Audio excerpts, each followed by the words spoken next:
Jungle. Audio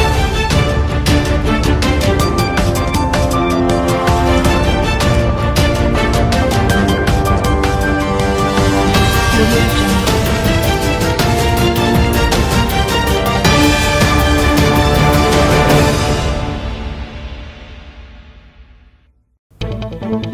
Selamat siang pemirsa, seputar informasi kembali hadir di sela-sela aktivitas Anda. Bersama saya, Revi Lutfiah, yang akan menemani Anda selama 5 menit ke depan. Tentunya dengan berbagai informasi menarik, ter-up-to-date, dan terpercaya. Dalam program Learning Journal Part 6, Senin 6 Oktober 2025. Langsung saja kita simak berita berikut ini. Pemirsa, pada pertemuan ke-6 di mata kuliah Teknik Reportase dan Investigasi Berita, jurusan Komunikasi dan Penyiaran Islam atau KPI semester 5 telah melaksanakan presentasi yang dibawakan oleh kelompok 3 yang terdiri dari 5 orang. Di antaranya ada Hanum Salsabila sebagai moderator, kemudian ada Hazar sebagai pemateri pertama, selanjutnya ada Syabila sebagai pemateri kedua, ada Liza sebagai pemateri ketiga, dan yang terakhir ada Rahman sebagai pemateri keempat. Presentasi kelompok 3 ini membawakan tema dengan berjudul Memahami Jurnalisme Investigasi, meliputi sejarah, tahapan, dan prinsip dasar. Presentasi kali ini berjalan dengan lancar dan terdapat 3 orang penanya, yakni Rifa, Aca, dan Ivan.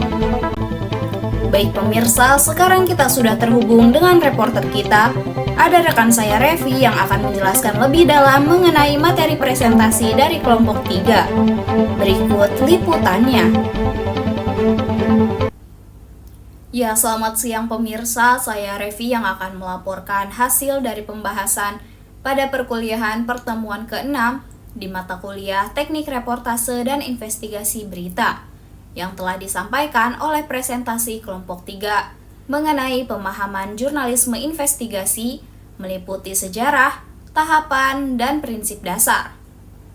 Jurnalisme investigasi di Indonesia memiliki perjalanan sejarah yang panjang, dari masa awal kemerdekaan hingga memasuki era digital. Jurnalisme investigasi tetap berperan penting sebagai penjaga jalannya demokrasi, meskipun kerap menghadapi tekanan serta ancaman dari berbagai pihak penguasa. Pada masa Orde Lama, ruang kebebasan pers relatif lebih terbuka dibandingkan periode setelahnya. Dalam situasi tersebut, tampillah sosok yang amat sangat berpengaruh seperti Mochtar Lubis, pemimpin redaksi harian Indonesia Raya. Surat kabar ini sering sekali dianggap sebagai pelopor jurnalisme investigasi di Indonesia karena keberaniannya membongkar praktik korupsi, penyalahgunaan wewenang, hingga skandal moral para pejabat tinggi negara.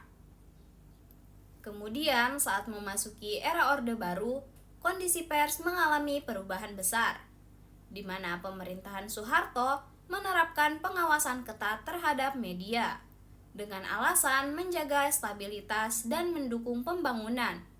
Setiap penerbit diwajibkan memiliki surat izin usaha penerbitan pers atau SIUPP, yang kemudian dijadikan instrumen kontrol dan tekanan oleh pemerintah. Jurnalis yang bersikap terlalu kritis beresiko terkena pemberedelan maupun tindakan represif lainnya. Namun, masih terdapat media yang berusaha menjaga tradisi investigasi, salah satunya adalah majalah Tempo, yang didirikan oleh Gunawan Muhammad pada tahun 1971. Tempo dikenal sebagai pionir liputan mendalam di tengah situasi represif dengan berani menyoroti isu korupsi pejabat, penyalahgunaan kekuasaan, hingga kebijakan publik yang bermasalah. Memasuki era reformasi ketika runtuhnya Orde Baru pada tahun 1998 membuka era baru bagi jurnalisme investigasi di Indonesia. Pencabutan regulasi ketat serta disahkannya Undang-Undang Pers Nomor 40 Tahun 1999 menghadirkan landasan hukum bagi kebebasan pers.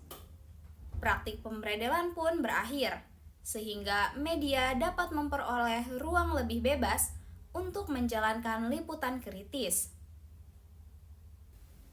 Baik pemirsa, mungkin itu saja yang dapat saya sampaikan. Hasil dari pembelajaran mata kuliah Teknik Reportase dan Investigasi Berita pada pertemuan ke-6 kali ini.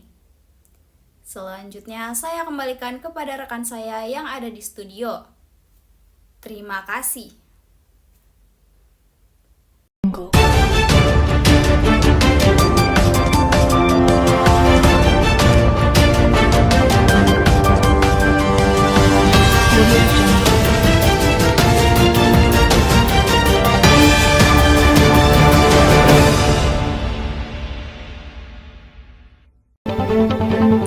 Baik Revi, terima kasih atas laporan hasil dari pembelajaran pada pertemuan ke-6 di mata kuliah Teknik Reportase dan Investigasi Berita. Baik pemirsa, mungkin itu saja yang dapat kami sampaikan. Saya Revi Lutfiah, mewakili seluruh kru yang bertugas pada hari ini, pamit undur diri. Terima kasih dan sampai jumpa.